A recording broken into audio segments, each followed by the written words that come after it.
이 내용 정리 강의를 시작해 보도록 하겠습니다. 자, 본 강의의 목적은 여러분들이 필기를 보면서 공부할 때 필기 내용만 보면 좀 머릿속에 안 들어올 때가 있고 이해가 안 될 때가 있고 흐름을 못 잡을 때가 있기 때문에 이 강의를 통해서 어느 정도 필기 내용을 이해하는 목적으로 강의를 찍게 되었습니다. 물론 이미지도 없고 구체적인 그 스토리 설명도 없기 때문에 좀 지루할 수 있겠지만 필기 내용을 이해하는 목적으로는 좋은 강의가 될 수 있도록 찍어 보도록 하겠습니다. 자, 첫 번째 시간으로 선사시대 전개 보도록 하겠습니다. 자, 우리가 구석기, 신석기, 청동기, 철기로 선사시대를 나눠볼 수가 있겠고요. 사실은 이 청동기 시대 이후부터는 문자가 있기 때문에 여기를 역사시대, 이쪽은 선사시대라고 할 수가 있겠죠. 자, 여기에서는 각각 구석기, 신석기, 청동기, 철기 시대에 맞는 유물을 알아두셔야 되겠고, 그 다음에 유적지 등을 알아두시면 문제 푸는 데는 지장이 없을 것이고, 이쪽 부분이 원체 쉽게 나오기 때문에 잘 부담 없이 들어주시면 되겠습니다.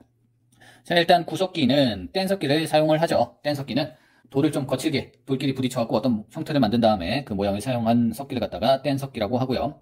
거기에서 조금 발전된 신석기는 둘 다 석기긴 한데, 신석기는 뭐가 다르냐? 간석기를 사용을 했습니다. 간석기라는 것은 돌을 좀 갈아서 정교하게 만들어서 사용을 했다는 것이 되겠고요. 중요한 유물로는 빗살무늬 토기, 뼈바늘, 가락바퀴 이렇게 있습니다. 사진 자료로도 많이 출제가 되니까 이 세 가지 신석기 시대 유물은 꼭 알고 계셔야 되겠죠. 자, 그 다음에 청동기 시대 때는 당연히 청동을 사용을 했고, 이 시대 유물로서는 반달 돌칼이 있어요. 이거는 농사 지을 때 사용한 칼이 되겠는데요. 반달 모양으로 해서 여기 구멍 뚫고 여기 나무를 덧댄 다음에 벼나 이삭을 이렇게 쓱쓱 베는 것이죠. 그래서 돌이기 때문에, 반달 돌칼이기 때문에 석기 시대로 착각하실 수 있겠지만 청동기 시대가 되겠고요. 청동 농기구는 없습니다. 청동이 원체 비싸고 구하기도 힘들고 강도도 그렇게 세지 않죠. 구리잖아요, 구리. 그렇기 때문에 농기구로는 사용을 하지 않는다. 농기구로는 반달 돌칼을 사용한다는 점을 알아두시길 바라고요. 거친 무늬거울, 민무늬, 아무 무늬 없는 토기, 돌널 무덤, 돌로 관을 만든 그런 무덤들 또 청동기 시대 때 발견이 되고요. 미송리식 토기와 손잡이 달린 토기입니다. 북방식 고인돌, 다리가 길고 그 위에 큰 돌이 얹어져 있는 북방식 고인돌, 비파처럼 생긴 동검, 이것은 고조선의 세력 범위를 나타내는 청동기 문화가 되겠습니다. 자, 그리고 철기 시대 때 와서는 철제 농기구를 사용을 하죠. 철은 강도가 세고 가볍고 구하기도 쉽거든요. 그래서 철기를 언제 누가 먼저 손에 넣느냐에 따라서 국제관계가 많이 변화가 있었죠. 우리 그 위만 조선도, 위만이 고조선에 항복을 해왔는데 위만은 철기를 갖고 있었는데 가만 보니까 그냥 고조선은 철기가 없었단 말이죠. 그래서 반란을 일으키고 고조선을 차지한 것이 위만 조선이 되는 것이죠. 자, 무덤으로는 덧널 무덤과 동무덤. 동무덤이라는 거는 항아리 무덤이죠. 박물관 가면 여러분들 많이 보잖아요. 그죠? 자, 명도전, 돈이 있었네. 붓, 글자도 있었네. 오수전, 돈이죠. 이것도 돈이 있었다. 이것은 중국과의 교류가 있었다라는 것을 생각해 주시면 되겠고요. 그 다음에 세형동검, 잔무늬. 거친 무늬였는데 잔무늬로, 비파형 동검이었는데 세형 동검으로, 거푸집이라는 거는 검이나 어떤 형태를 만들 때 쇳물을 거기다가 붓잖아요. 붓는데 그 쇳물을 붓는 그 틀을 이야기하는 것이죠. 그래서 이 거푸집이라는 것은 굉장히 독자적인, 그리고 잔무늬 거울과 세형 동검도 한반도에서만 있는 독자적인 유물이 되겠습니다. 자, 중요한 것은 이거를 어디는 중국과의 교류를 나타내는 물건이고, 뭐는 한반도의 독자적인 걸 나타내고, 이런 거를 다 외우기보다도 신석기 시대 때는 빗살무늬, 뼈바늘, 가락바퀴 이런 유물들이 중요하구나. 이 사진으로 나오면 신석기다. 고인돌, 비파형 동검, 손잡이 있는 미송리식 토기 이런 것들 나오면 청동기구나. 그 다음 철기 시대 때는 이런 돈, 중국과도 교류했고 한반도 독자적인 그런 문화가 있었구나 라는 것을 기억해 두시면 되겠습니다. 가볍게 구석기 시대 때는 사냥을 했어야 됐기 때문에 무리 생활을 했었고요. 신석기 시대부터는 시족, 가족끼리 다녔었고, 청동기 시대 때 군장국과 철기 시대 때 연맹 왕국 등이 생겨나게 됩니다. 이거는 그냥 참고로 알아주시면 되겠고, 먹는 것은 구석기 시대 때 사냥했고요. 신석기 시대 때 농경을 합니다. 농경은 농사하고는 다르죠. 농사는 벼를 수확하는 것이고, 농경은 조피 수수처럼 먹어도 좀 배부르지 않는 급식에 조밥 가끔 나오잖아요. 그 알갱이 같은 게 섞여서 나오는 그 밥, 그걸 조밥이라고 하는데 이때 그런 것들을 수확했다. 그 증거로는 봉산 집탐리와 평양 남경에서 탄화된 족살이 발견되었다라는 것이 증거가 되겠죠. 청동기 시대 때 농사가 시작됐다는 점은 잘 기억해 두셔야 되겠습니다. 자, 사는 것은 구석기 시대 때 동굴 막집에서 살았고요. 신석기 시대 때는 그래도 농경을 했으니까 어느 정도 집을 짓고 살았어야 했고, 청동기 시대 때는 조금 발전된 옹집.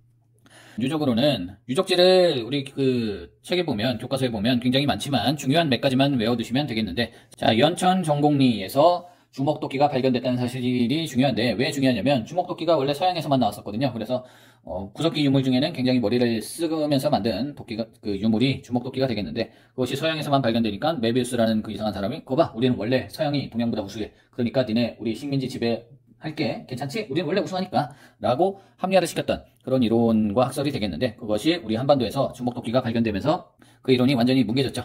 그래서 중요한 유물이 되겠고, 그 다음 공주 석장리 기억해 주셔야 되겠습니다. 구석기 전기에서부터 후기까지 다 나오는 그런 유적지가 되겠고요. 여기 공주에 가면 아직도 그 구석기 축제를 합니다. 그래서 선생님도 한번 갔다 와봤는데, 무슨 원시인 옷 같은 것 좀 나눠주고, 그 불 피워가지고 더운데 그 불 피워서 뭐 이런 오징어 같은 거 구워 먹고 그런 행사가 있어요.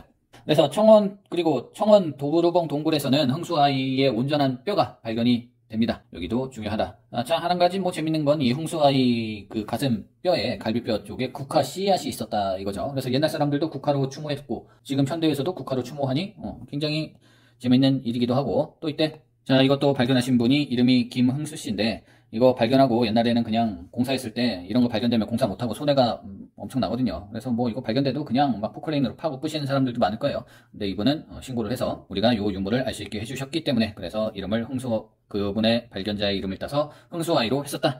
자, 신석기 시대 유적지로는 우리가 자주 가봤던 서울 암사동이 있고요. 잠시돼 있죠. 부산 동삼동에서 패총, 조개껍데기 무덤이란 뜻이죠. 그 다음에 뭐 양양 오산리에서 조개껍데기 가면 이런 것도 발견이 됐었다. 암사동, 부산, 양양 이렇게 기억해 주시면 되겠고, 청동기 시대 때는 울주 방구대 바위그림이 있었다.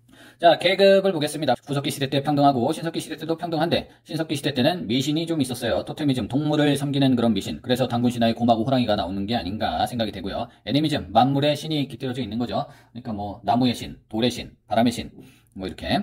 샤머니즘은 주술신앙이 되겠습니다.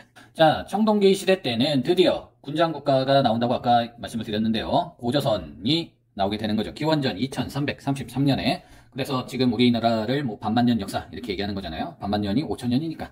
자, 단군신화를 많이 보셨을 텐데 거기에 계급과 농사와 동물을 섬기는 이런 사상들이 숨어져 있더라. 자, 단군한검은 재정일치를 뜻하는 말이 되겠는데요. 제사를 지내는 사람과 정치하는 사람이 일치한다라는 그런 뜻이죠. 그래서 왕과 제사장이 일치하는 그런 단어가 되겠고요. 선민사상, 선택받은 사람이다라는 그런 뜻이 되겠습니다. 나는 선택받았으니 너희를 다스릴 수 있어 라는 선민사상이 있었다. 그 다음 철기 문화를 바탕으로 위만조선이 나온다고 아까 설명을 드렸었고요. 자, 위만조선은 한나라와 진나라 사이에서 중개무역을 했었는데요. 진나라에서 사서 한나라에 팔고, 한나라에서 사서 진나라에 팔면서 중간에서 수익을 챙기는 그런 구조가 되겠죠. 이것에 대해서 불만을 가지고 있었던 한나라가 공격을 해서 왕검성을 함락을 시키고 인본진도 낙낙현도라는 한사군을 설치를 하면서 고조선의 역사도 이렇게 마무리가 되게 되면서, 여기 써놨던 이 연맹왕국은 여러분들이 알고 있는 부여, 고구려, 옥조동해, 그 다음에 요 진나라라고 표시됐던 요 지역의 사만, 마한, 변한, 진한, 요거에 대한 이 나라들에 대한 내용을 다음 시간에 배워보도록 하겠습니다. 고생했습니다. 끝!